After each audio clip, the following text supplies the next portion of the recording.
विद्यार्थियों नमस्कार। आप जुड़े हुए हैं आपके अपने YouTube प्लेटफॉर्म जिसका नाम है केमिस्ट्री बाय डी शर्मा। दिख रहा होगा बिल्कुल आपको, केमिस्ट्री बाय डी शर्मा। आपका अपना एक और मोबाइल एप्लीकेशन है जिसका नाम है स्पीड लर्न। तो मेरे लेफ्ट और राइट में आपको दो अलग अलग चीजें दिख रही है, दो अलग अलग लोगो दिख रहे हैं। पहला लोगो आपको दिख रहा होगा यहां पर, सबसे पहले आपका अपना जो YouTube प्ले चैनल है उसका, और दूसरा आपका अपना जो मोबाइल एप्लीकेशन उसका।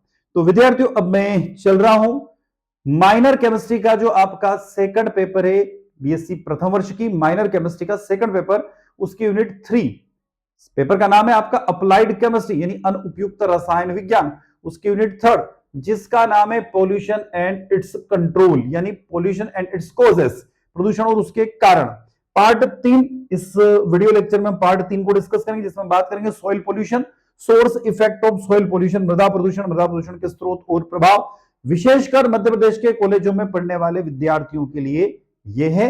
मध्य प्रदेश के अलावा दूसरे राज्यों के लिए भी यह टॉपिक साबित अच्छा होगा यदि आप इस वीडियो लेक्चर को देख रहे हैं। तो विद्यार्थियों देर ना करते हुए हम चलते हैं इस टॉपिक को कंप्लीटली डिस्कस करने की और। उससे पहले हमेशा की तरह अनुरोध है, वीडियो लेक्चर अच्छा लगता है वीडियो को लाइक कीजिएगा, आपके क्लासमेट तक इस वीडियो को शेयर अवश्य कीजिएगा। कमेंट बॉक्स में कमेंट करके जरूर बताइए कि आपको वीडियो लेक्चर कैसा लगा।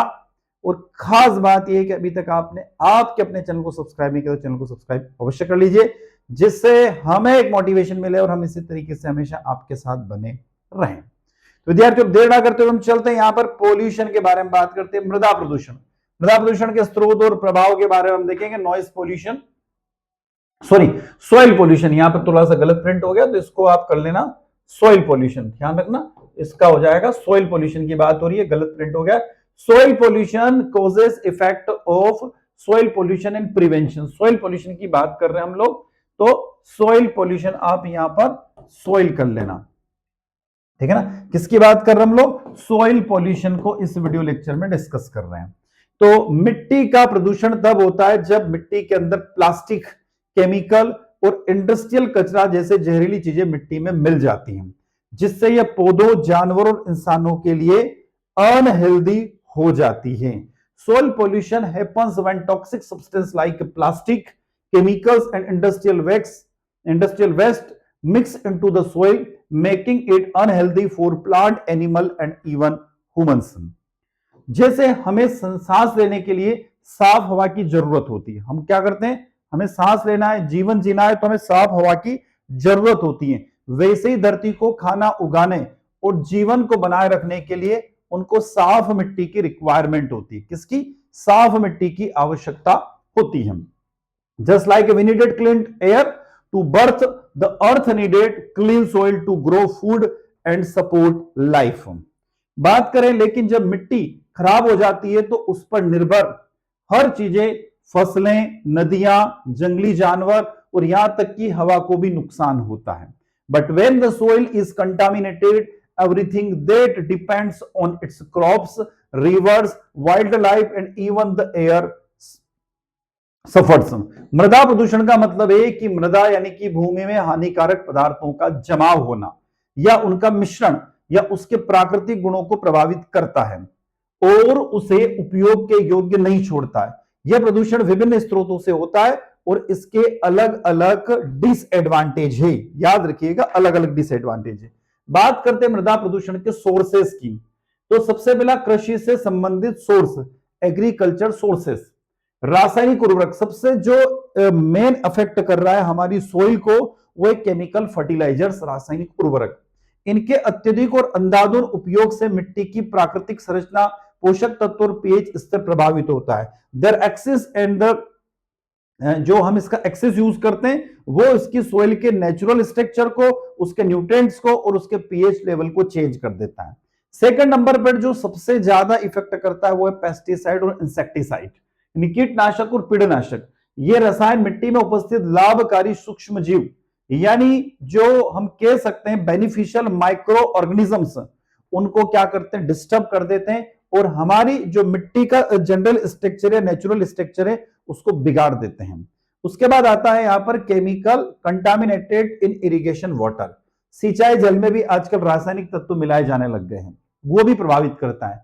तो जल में घुलनशील वाले रासायनिक तत्व जैसे नाइट्रेट और फॉस्फेट मृदा में मिलकर उसकी गुणवत्ता को प्रभावित करते हैं, यानी हम कह सकते हैं कि उसका जो स्ट्रक्चर है उसको वो चेंज कर देते हैं। उसके बाद दूसरे नंबर पर हम बात कर रहे हैं, अभी तक तो हमने बात करी एग्रीकल्चर की, अब हम आगे उद्योग के पास में इंडस्ट्रियल पोल्यूशन।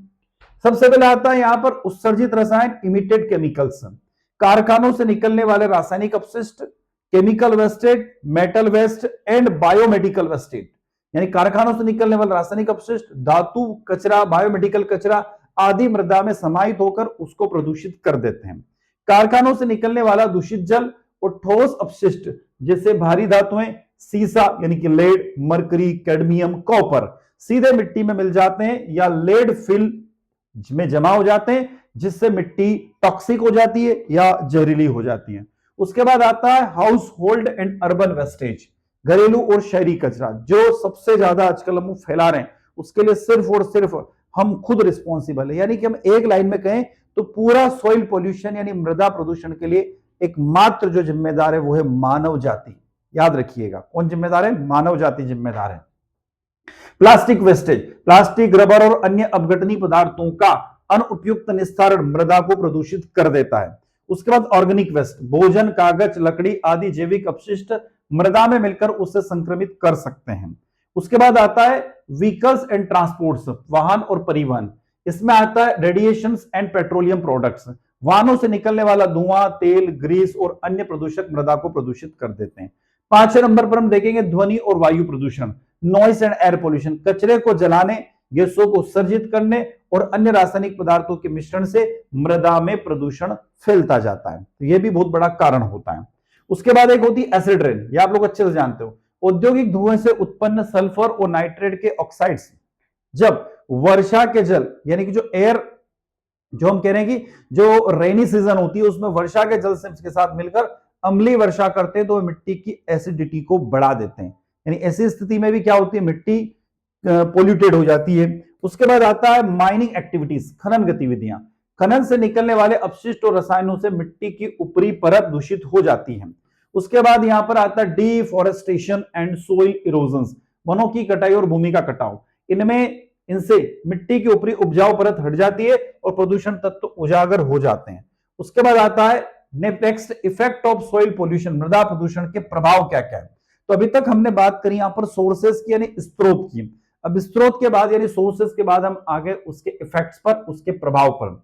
सबसे पहला प्रभाव क्या है, तो जैविक जीवन पर प्रभाव, इफेक्ट ऑन बायोलॉजिकल लाइफ, यानी इस बायोलॉजिकल लाइफ में प्लांट्स भी आ जाते हैं, एनिमल्स भी आ जाते हैं और इवन ह्यूमन बींग्स भी आ जाती हैं, जिस पर सबसे ज्यादा इफेक्ट पड़ता है।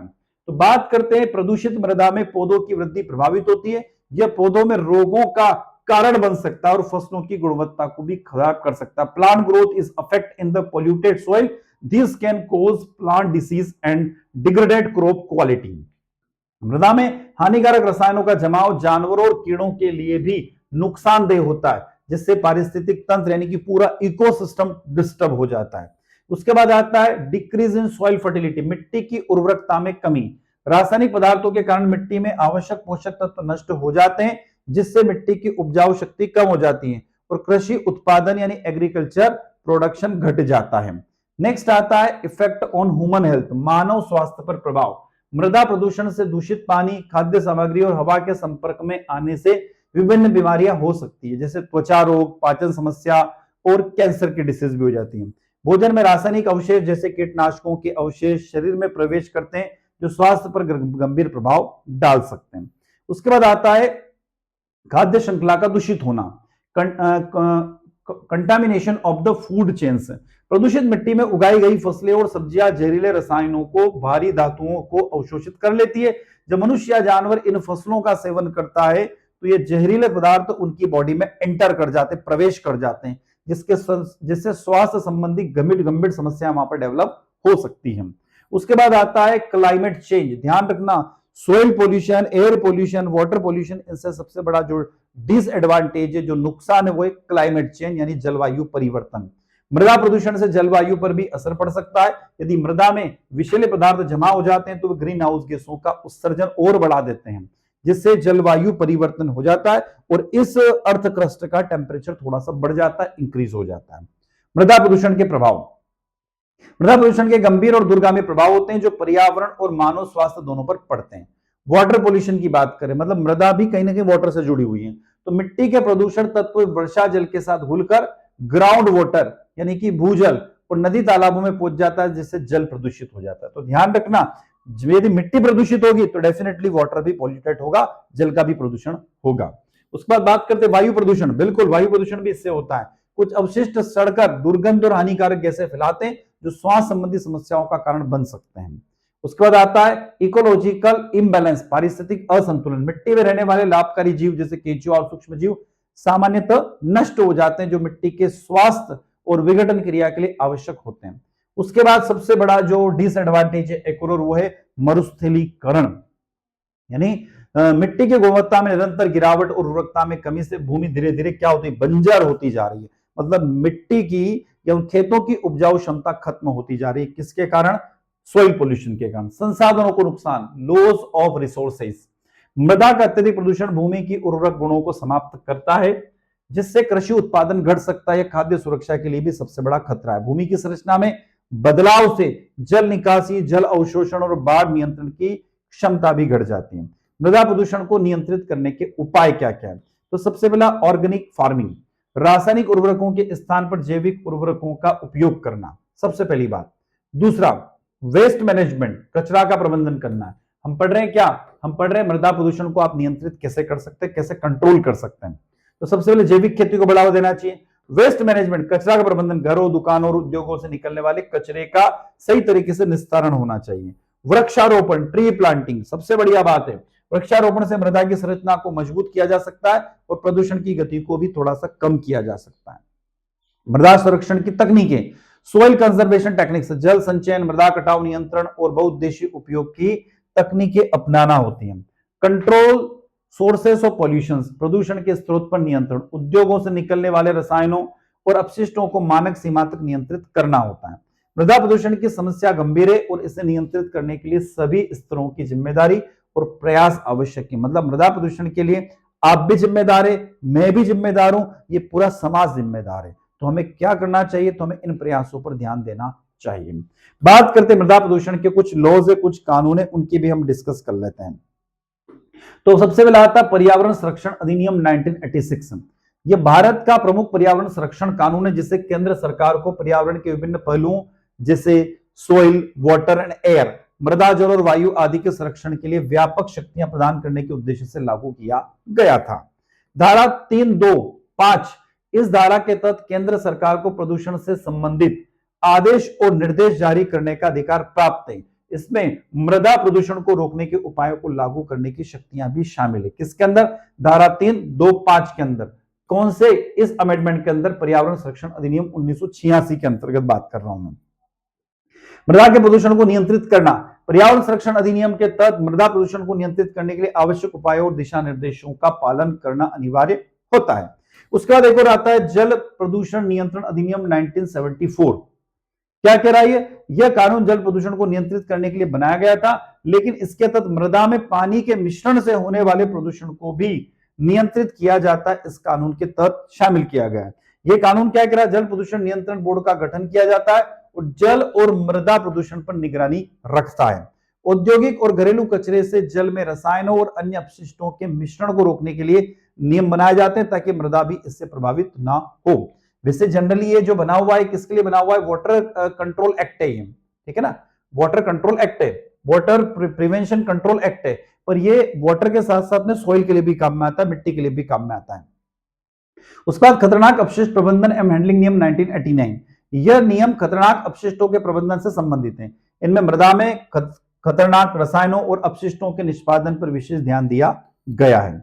इस नियमों के तहत उन उद्योगों और चिकित्सा अपशिष्टों के सही तरीके से निस्तारण किया जाता है जो मृदा को प्रदूषित कर सकते हैं। उसके बाद नेशनल ग्रीन ट्रिब्यूनल यानी एनजीटी, राष्ट्रीय हरित न्यायाधिकरण।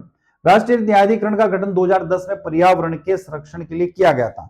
एनजीटी पर्यावरणीय मुद्दों पर निर्णय लेने के लिए रिस्पॉन्सिबल होता है और मृदा प्रदूषण के लेकर किसी भी प्रकार की शिकायतों का निवारण कर सकता है। बात करते हैं सोइल वेस्ट मैनेजमेंट की रूल 2016। यह नियम ठोस अपशिष्ट प्रबंधन के लिए और मृदा प्रदूषण को नियंत्रित करने के उद्देश्य से बनाया गया था। इसके तहत प्लास्टिक, रासायनिक और अन्य प्रकार के कचरे का उचित निस्तारण और पुनः उपयोग सुनिश्चित किया जाता है ताकि मृदा प्रदूषण को रोका जा सके। नेक्स्ट आता है plastic waste management rule 2016। Plastic के कचरे से मृदा प्रदूषण का मुख्य कारण प्लास्टिक के अवशेष होते हैं जो जमीन में सड़कर प्रदूषण फैलाते हैं। इन नियमों के तहत प्लास्टिक कचरे के संग्रहण, निस्तारण, पुनर्चक्रण पर ध्यान केंद्रित किया जाता है। तो विद्यार्थियों, ये हम बात कर रहे थे किसकी? सॉइल पोल्यूशन की। अगला हमारा जो वीडियो लेक्चर आएगा इस यूनिट नंबर 3 का, वो आएगा पार्ट 4। आप प्लेलिस्ट में उसको देखेंगे। उसमें आप नॉइज पोल्यूशन की बात करेंगे, ध्वनि प्रदूषण की, ध्वनि प्रदूषण के कारण, प्रभाव और उसको निवारण कैसे किया जा सकता है। विद्यार्थियों, उससे पहले एक और खास बात, यदि जो वीडियो लेक्चर अभी आप देख रहे हैं उसका पीडीएफ नोट्स यदि आप चाहते हैं तो आपके मोबाइल के प्ले स्टोर में जाइएगा, उसमें आप टाइप कीजिएगा स्पीड लर्न। आपका अपना मोबाइल एप्लीकेशन है, तो आप जब टाइप करेंगे तो ऐसा एक लोगो बना हुआ दिखाई देगा स्पीड लर्न का। उस मोबाइल एप्लीकेशन को डाउनलोड कीजिए, मोबाइल नंबर ऐड कीजिए, ओटीपी डालिए और आप इन वीडियो लेक्चर को मात्र 51 रुपए, 51 रुपीज चार्ज कर खरीद सकते हैं, अपनी पढ़ाई को जारी रख सकते हैं। तो विद्यार्थियों, इसी के साथ मैं डॉक्टर दीपेंद्र कुमार शर्मा आपसे विदा लेता हूं। नए वीडियो के साथ पुनः आपसे मुलाकात होगी। जय हिंद, जय भारत।